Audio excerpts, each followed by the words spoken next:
abençoe, irmãos, no nome do Senhor Jesus Cristo. Nós estamos começando mais um programa, Jovens Destemidos, essa série de Daniel. Nós estamos ainda no capítulo 8, que é um capítulo que abrange muita coisa e tem muito a ver com o tempo que nós estamos vivendo, né?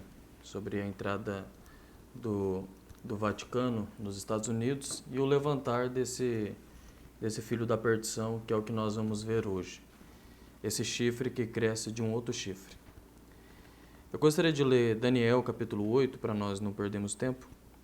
Daniel 8, no verso 9. Daniel 8, verso 9 diz assim: E de um deles saiu um chifre muito pequeno, o qual cresceu muito para o sul e para o oriente e para a terra formosa. E se engrandeceu até contra o exército do céu, e a alguns do exército, e das estrelas, lançou por terra e os pisou. E se engrandeceu até contra o príncipe do exército, e por ele foi tirado o sacrifício contínuo, e o lugar do seu santuário foi lançado por terra. E um exército foi dado contra o sacrifício contínuo, por causa da transgressão, e lançou a verdade por terra, e o fez e prosperou. Observe que ele jogou a verdade por terra e o seu engano prosperou, né? Aí nós vamos também em Daniel 8, lá no verso 23, diz assim: Mas no fim do seu reinado, quando acabarem os prevaricadores, se levantará um rei feroz de semblante, e será entendido em adivinhações, e se fortalecerá o seu poder, mas não pela sua própria força, e destruirá maravilhosamente, e prosperará, e fará o que lhe aprouver, e destruirá os poderosos e o povo santo, e pelo seu entendimento também fará prosperar o engano na sua mão, e no seu coração se engrandecerá, e destruirá muitos que vivem em segurança, e se levantará contra o príncipe dos príncipes, mas sem mão será quebrado. Então, é uma pedra que vai vir, como nós vimos em Daniel capítulo 2, uma rocha cortada sem mãos virá e destruirá esse homem. Então nós vamos para 2 Tessalonicenses, no capítulo 2, no verso 3, diz assim: Ninguém de maneira alguma vos engane, porque não será assim sem que antes venha a apostasia, ou a queda, e se manifeste o homem do pecado, o filho da perdição, o qual se opõe e se levanta contra tudo o que se chama Deus, ou se adora, de sorte que se assentará como Deus no templo de Deus, querendo parecer Deus. Então observa que essas escrituras que nós lemos aqui, elas têm muita conexão entre si. Elas se parecem, né? Como nós vimos aqui, não foi homens que escreveram essa Bíblia. Foi a coluna de fogo inspirando esses homens a escrever essa Bíblia, porque Deus sempre teve pele nele. Então aqui não era Daniel, aqui não era Paulo em Tessalonicenses, mas era o pilar de fogo usando esses homens. Então nós estamos vendo aqui sobre o levantar do filho da perdição. Então observa como que ele destrói. A Bíblia fala muitas palavras aqui que chamam a atenção. Destrói maravilhosamente. O seu engano vai prosperar contra a verdade. São alguns pontos que nós vamos ver aqui nesse nosso programa, se Deus nos der graça. Então é o levantar do filho da perdição. O irmão Brana diz na mensagem O Éden Satânico, no parágrafo 25, ele diz assim: Esse engano da igreja hoje vem o filho da perdição, o diabo. Então as pessoas adorando a Satanás nesse dia, pensando que estão adorando a Deus. Olha a maneira que Satanás opera. Porém estão lhe adorando através de um credo, denominações feita pelo homem, e credos que têm trazido as pessoas direto ao maior engano que o mundo jamais tinha conhecido. Não importa quanto a palavra de Deus prometida para esse dia é pregada e vindicada, eles nem assim creem. Qual que é a tática de Satanás então? Usar credos e denominações para enganar o povo. Então pode pregar a palavra. A gente pode vir aqui pregar a palavra como ela é, na unção que ela é, mesmo assim eles não crerão. É a tática de Satanás. Na mesma mensagem, no parágrafo 21, Éden Satânico, Mombrana diz assim, o Deus deste mundo hoje. Observe quem que é o Deus deste mundo. Satanás é a pessoa adorada deste mundo hoje. E pessoas ignorantemente adoram a Satanás. Porém é Satanás personificando-se a si mesmo como a igreja. Adoram a Satanás, pensando que estão adorando a Deus através da igreja. Porém é a forma em que o tem feito, Satanás. Você diz, porém espere um minuto, nós pregamos a palavra. Volte, olhe aqui em meu texto essa noite. Satanás foi o primeiro que pregou a palavra a Eva. Deus tem dito, vem? É essa má interpretação dessa porção da Escritura que se aplica ao dia. Ele te permitirá saber que tudo o que Moisés fez foi perfeitamente bom. Porém, quando tomar as promessas que eles deram para esse dia, então isso foi aplicado a outra era.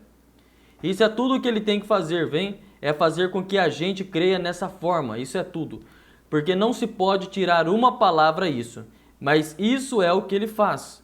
As pessoas ignorantemente adoram a Satanás, crendo que estão adorando a Deus. O Deus dessa era maligna, o filho da perdição está se levantando agora, as pessoas adorando a Satanás, pensando que estão adorando a Deus. Então, o que eu quero que os irmãos observem aqui nesses parágrafos. Da mesma forma que Deus está juntando os seus súditos, ajuntando o seu exército para o rapto, para essa batalha que vai vir, Satanás também está começando a juntar os seus súditos. Está começando a juntar os seus súditos. Lembra que nós vimos em Daniel capítulo 2, sobre aquela estátua, né? E os pés eram de barro e ferro. E ali era a mistura do protestantismo com o catolicismo, naqueles 10 reis. Então, o catolicismo e o protestantismo é as duas armas que Satanás está usando agora para juntar os seus súditos, através daquele concílio de igrejas. Então, Satanás, não pense, irmãos, que Satanás, para ele enganar o mundo, para ele levar o mundo à perdição, ele está lá no baile. Ele está lá, mas as pessoas estão perdidas lá. Mas para ele tentar enganar o povo eleito, ele não está lá, porque o povo eleito não vai para baile, não vai para cinema. Satanás está dentro da igreja, fazendo com que as pessoas adorem a ele e as pessoas pensando que estão adorando a Deus. É um perigo, nós estamos vivendo num perigo. E qual que é a arma que Satanás está usando agora? Qual que é a palavra linda, maravilhosa que Satanás está usando? Cristandade unida. É a expressão que o Mombrana fala. Vamos todos nos unir, Igreja Batista, Igreja Presbiteriana, vamos nos unir, vamos todo mundo se unir. Pensa que discurso lindo que é você falar isso. Mas é a arma que Satanás está usando agora para enganar os eleitos. Irmão Jonatas, o irmão Brana diz isso? Sim. O irmão Brana diz na mensagem, o Deus dessa era maligna, no parágrafo 123, o irmão Brana diz assim, agora, isso mostra quem é o cabeça desse sistema mundial de igrejas. Isso mostra quem é o cabeça disso. Quem que é o cabeça dessa união, dessa cristandade unida, desse sistema mundial de igreja? Quem que é o cabeça disso? Quem que é o cabeça? O irmão Brana diz assim, é Satanás na forma de pessoa de um super-homem de sabedoria. Uma super sabedoria, não é isso que Daniel viu? Destrói maravilhosamente, tem um entendimento que faz com que o engano prospere. Aí diz assim o irmão Brana, ele sabe mais do que todo o restante deles. Não importa o que a palavra diz, ele tem a sua própria interpretação, é isso, vem? A interpretação para essa era maligna. Observe seus planos para construir uma super igreja denominacional, o Concílio Mundial de Igrejas, uma superdenominação para que então todo mundo adore a besta sob o nome de Cristandade Unida. Sob o nome de Cristandade Unida. Então não vos engane. Você que está assistindo aqui o programa, não engane. Não se engane quando fala, vamos todos nos unir para orar pela nação. Vamos nos unir, igreja presbiteriana, não importa qual igreja que você é, qual que é a placa da sua igreja. Vamos nos unir para combater essa pandemia. Que discurso bonito. Você olha, mas é lindo, é lindo. Mas o que o irmão Brana está nos falando aqui? O que o profeta da era está nos falando? O que o nosso chefe, como aquela visão daquele irmão que falou que viu que o irmão Brana estava como um chefe de uma tribo. O que o chefe da tribo está falando? Não se engane. com cristandade unida. Não se engane, o nosso chefe da tribo nos advertiu. Capte isso. Então, ó, segundo Tessalonicenses 2, no verso 3, vamos ler novamente aqui o que Paulo nos advertiu. Ele falou assim: ninguém de maneira alguma vos engane. Ninguém de maneira alguma vos engane, porque não será assim sem que antes venha a apostasia, e se manifeste o homem do pecado, o filho da perdição, o qual se opõe e se levanta contra tudo que se chama Deus, ou se adora, de sorte que se assentará como Deus, no templo de Deus, querendo parecer Deus. Perdão. Então, olha o que diz no verso 5. Não vos lembrais de que essas coisas vos dizia, quando ainda estava convosco? E agora vós sabeis o que o detém, para que o seu próprio tempo seja manifestado. No próprio tempo ele vai ser manifestado.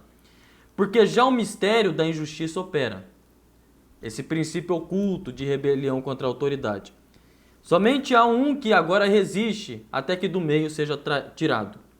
Então será revelado o iníquo, a quem o Senhor desfará pelo assopro da sua boca e aniquilará pelo esplendor da sua vinda. Isso é tão tremendo esse versículo aqui de Tessalonicenses, nesse capítulo, porque bate igualzinho com o que Daniel 8 está falando aqui. Ó. Daniel 8, 24 diz assim: se fortalecerá o seu poder, mas não pela sua própria força, e destruirá maravilhosamente, e prosperará, e fará o que lhe aprouver, e destruirá os poderosos e o povo santo. E pelo seu entendimento, observa, é um super-homem, pelo seu entendimento, também fará prosperar o engano na sua mão. No seu coração se engrandecerá, e destruirá muitos que vivem em segurança. E se levantará contra o príncipe dos príncipes, que é o Senhor Jesus Cristo. Mas sem mão será quebrado. Então aqui no verso 8 de Tessalonicenses está falando que esse super-homem vai ser aniquilado pelo esplendor da sua vinda, e aqui está falando que sem mão será quebrado. A gente sabe que esse sem mão será quebrado é a terceira vinda de Jesus, né? Então, esse iníquo ele vai ser revelado, que a Bíblia está falando. Então será revelado o iníquo, mas ele vai ser desfeito. O Senhor vai desfazer ele pelo esplendor da sua vinda. Qual que é o esplendor da sua vinda? Qual que é o sopro da sua boca? O que é o sopro da boca do Senhor Jesus Cristo? É a mensagem de um anjo. Porque Deus ele sempre manda um anjo mensageiro para trazer a mensagem. E o assopro da sua boca que vai desfazer o iníquo é um anjo que vem, que o nome dele é William Myron Branham. Esse é o anjo que vem e com assopro da boca, essa mensagem poderosa que vem como um vento impetuoso, é o que vai desfazer esse iníquo. Por isso que essa mensagem ela é poderosa. Por isso que ela vai nos cercar, vai nos fazer um escudo, uma armadura contra as astutas ciladas de Satanás, né? Essa mensagem que está vindo é aquela pedra que Daniel viu. Ela está descendo agora, é cortada sem mãos de homem. E ela vem secretamente, ela está esmiuçando essa imagem em pedaços, né? Mas ela vai vir na terceira vinda e vai acabar com tudo isso. Então observa aqui uma coisa aqui. Aquelas pedras que elas eram cortadas silenciosamente lá no templo de Salomão, elas foram colocadas lá no templo. Então elas eram cortadas silenciosamente para a construção daquele templo. E o sétimo selo ele vem em silêncio. É a pedra, as pedras cortadas em silêncio e estão reconstruindo essa cidade, né? Esse templo que somos nós, a noiva do Senhor Jesus Cristo. E vai estabelecer, né, aquele templo no milênio. E como diz o irmão Branham, na mensagem o futuro lar do noivo celestial e da noiva terreal, o irmão Branham diz assim: observe isso, ele fala assim: capte isso, igreja, não deixe isso escapar. Jesus Cristo está agora preparando a Nova Jerusalém. Nós sabemos que a Nova Jerusalém, ela tem a parte literal dela, que é lá no final do milênio, tem a parte literal dela, mas tem a parte espiritual, que é nós. O irmão Branham falando que naquele momento ele estava fazendo aquela cidade, né?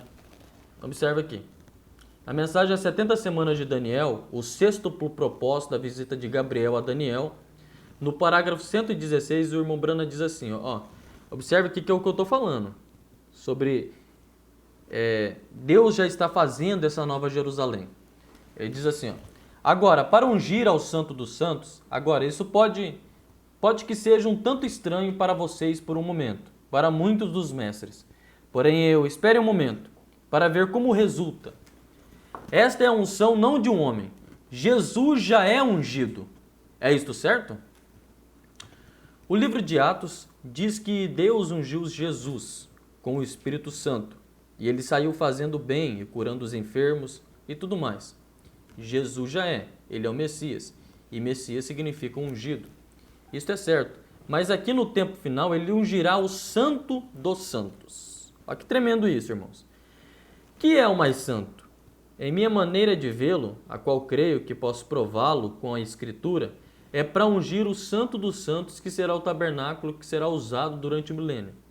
Agora, em 2 Crônicas, passe a página e veremos a dedicação quando o Espírito Santo tomou seu assento no tabernáculo. Observe aqui. Lembrando assim, observe o que sucede agora. Em 2 Crônicas, capítulo 5, e começando com o versículo 13, 2 Crônicas, capítulo 5, e comecemos no versículo 13. Eles uniformemente tocavam a trombeta e cantavam para fazer ouvir uma só voz, bendizendo, louvando ao Senhor e levantando a ele voz com trombetas e símbolos e outros instrumentos, músicos e bendizendo ao Senhor, porque era bom, porque a sua benignidade durava para sempre. A casa se encheu de uma nuvem, a saber, a casa do Senhor. E não podiam os sacerdotes ter-se em pé para ministrar por causa da nuvem, porque a glória do Senhor encheu a casa de Deus. Deus veio ao santuário que havia de ser ungido e foi dado a ele para que o povo viesse adorar. Como que Deus ungiu o santuário? Uma nuvem ungiu o santuário. Assim sendo, não para ungir teu lugar santo. O propósito não era ungir o lugar santo, era o Santo dos Santos, mas para ungir o lugar mais santo. E notamos que a Nova Jerusalém é o lugar mais santo. A Nova Jerusalém é o lugar mais santo. E a unção estará sobre a Nova Jerusalém que desce do céu, como? Ataviada como noiva adornada para seu esposo. A unção estará sobre eles. Que coisa, hein? A noiva terá a palavra estabelecida nela. O que unge? Uma nuvem apareceu. Uma nuvem aparece e unge. Olha o que o irmão Brana está falando. A Nova Jerusalém é o lugar mais santo. É isso que Deus está ungindo, o lugar, o Santo dos Santos. 126. Observe esse parágrafo aqui que o irmão Brana diz. Agora, quando Zorobabel dedicou o seu templo, logo depois de ser reconstruído, não voltou a ser ungido, porque já havia sido ungido, e havia sido destruído, ou foi instruído novamente. A destruição veio a ele, havia sido instruído de novo, e levantado assim, não voltou a haver outra unção. Quando numa ocasião foi ungido, isso continuou e continua até este tempo mesmo. Porém, quando Deus estabelecer o tabernáculo do milênio, ele ungirá o mais santo. Não o teu santo, mas o mais santo. Observe quantas vezes o irmão Brana repete isso. Porém, quando o rei toma seu trono por 1000 anos, glória, ele está ao outro lado agora. A unção do mais santo será a última coisa que toma lugar. Segundo Tessalonicenses 2, no verso 9, diz assim: a esse cuja vinda é segundo a eficácia de Satanás com todo o poder e sinais, prodígios e mentira. Então, o que eu quero que os irmãos observem aqui. Satanás, ele é um fanfarrão. Ele é um imitador. Observe como que Deus ele quer ungir uma nova Jerusalém. Ele quer ungir um povo santo. Tem a nova Jerusalém que ele vai ungir. Mas tem uma nova Jerusalém que está agora aqui. Então, Deus está ungindo o seu povo santo. Ele está ungindo o Santo dos Santos agora, que é a noiva do Senhor Jesus Cristo. Ele está ungindo. Mas Satanás está do outro lado aqui também, lutando contra. Deus ungindo os seus súditos e Satanás também ungindo.